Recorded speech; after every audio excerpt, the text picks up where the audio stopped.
नयाँ युट्युबर हुनुहुन्छ भने आफ्नो मोबाइलमा ओपन क्यामेरालाई डाउनलोड गरेर ओपन गरिहाल्नुहोस् है। ओपन गरिसकेपछि यहाँनिर हामीले ओपन क्यामेरा डाउनलोड भइसकेपछि त यहाँनिर सेटिङहरू मिलाउनु पर्ने हुन्छ। यदि तपाईँसँग बोया माइक छ हैन, बोया माइकले काम गरेको छैन, राम्रो क्वालिटीको भिडियो आएको छैन भने यहाँनिर हामीले केही सेटिङहरू म्यानेज गर्नुपर्ने हुन्छ।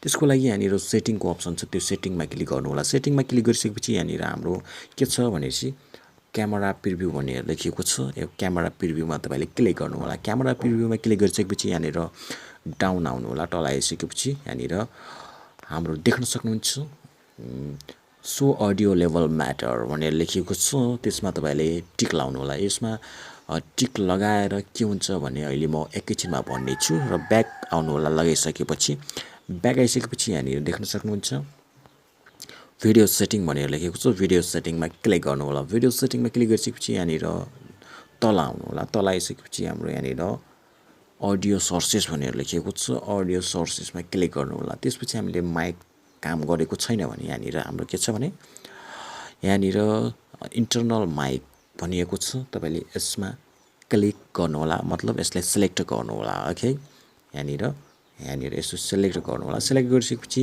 तपाईँ ब्याक आउनु होला। ब्याक आइसकेपछि पुरै ब्याक आउनु होला। ब्याक आइसकेपछि यहाँनिर हाम्रो के हुन्छ भने यहाँनिर भिडियो रेकर्डिङ गर्दाखेरि हाम्रो के हुन्छ यहाँनिर ओके, म रेकर्ड चालु गरेँ। I am sorry.